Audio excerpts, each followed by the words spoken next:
Because when we talk about the security challenges we're having in Nigeria, we must all understand that the security challenges are internal security issues. We don't really have any external aggression.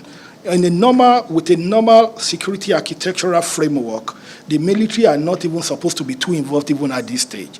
It is, I'm sorry to say, it is the inability of our internal security agencies, probably due to a lot of investment, finance and co, that has led even our military to be so stretched at this point in time. And we're lucky as a nation that we don't have external aggression at this point. Imagine how stretched our military, how stretched the military is today. Imagine there's an external aggression. What happens to Nigeria? So all these issues now have brought the responsibility to the National Assembly to sit down as the policymakers, as the lawmakers, to be able to critically distillate this whole issue. Let's distill the issues. Let us now look at our internal security agencies, starting from the police to the immigration, to the civil defense, to customs, to all the security. Let us do an audit of the enabling laws. I'm so happy that the chairman EFCC spoke before I spoke, because he said what was on my mind. Because when you look at some of these laws, honestly speaking, it's like you set up agencies set up to fail. That's the truth. If you look at the 2025 budget, how much do you even have for border security? That's the truth. The whole budget of Nigeria Immigration Service is less than, I think it's about, the capital budget is less than 10 billion or something, naira. And you want to protect 4,024 square kilometers of our border space. Are we joking? We are geographically challenged. Let's call a spade, because Nigeria is a country. If you look at countries that share similarities with Nigeria, you see what they invest in border governance, you'll be shocked. For example, you look at a country like Turkey. You look at what they spend. Turkey, because they know they lie between Asia and, of course, Europe. They know the challenges, and they look at the neighbors. Nigeria is so challenged. Let's call it spade. Nigeria, we are in two geographical areas.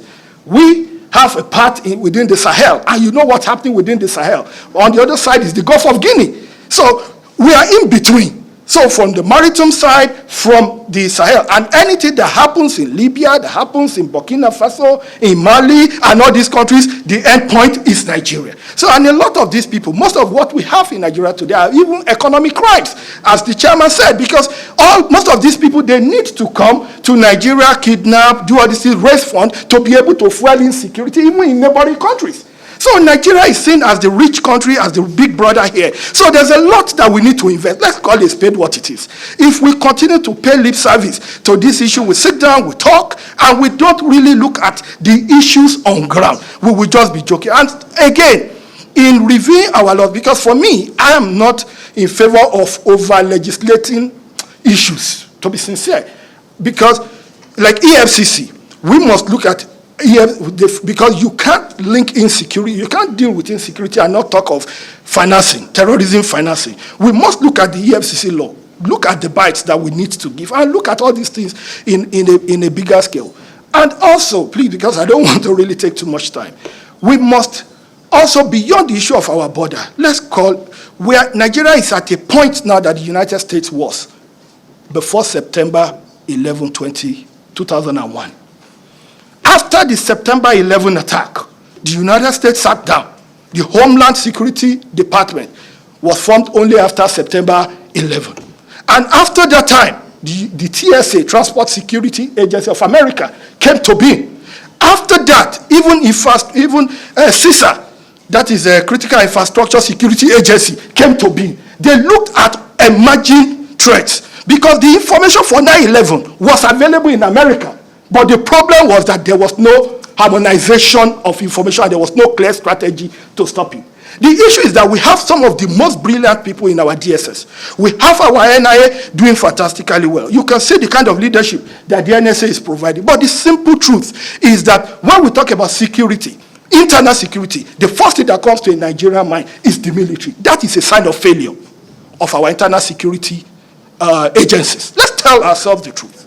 So for me, the police, in terms of adequate funding, I do not see a reason why our police, for instance, should even rely on budgetary allocation. Let's call a spade a spade.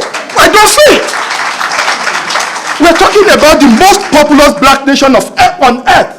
Africa has a population of 1.2 billion people. 240 of that population are Nigerians.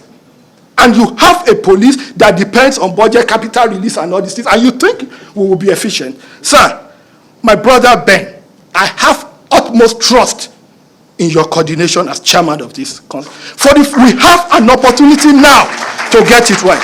And also, before I leave, something is very important I must say. When you are fighting internal insecurity, citizenship mobilization is at the center of your success. You must mobilize your citizens. Because everybody must not see this as an APC problem. Nobody must see this as President Bola Ahmed Tinubu's problem. We must not see it as a government problem. We must see it as our problem. Every criminal has a neighbor. So, in terms of citizenship mobilization, we must sit down, look at our laws, and be able to organize and be able to work on that. And also, let me say this. When you are talking about security, there are some of our agencies that were formed under the military, that the rationale and the justification of their formation at this stage has moved beyond that. We cannot continue to service agencies that are not meeting our needs in the 21st century. I'll give you an example. The Road Safety Corps today has almost about 28,000 officers paying salary. And police are being put, you see, on our road to secure the road, to do this, it is still the same police force. The same police force that will run after armed robbers, that will run after this, and you are paying 28,000 people.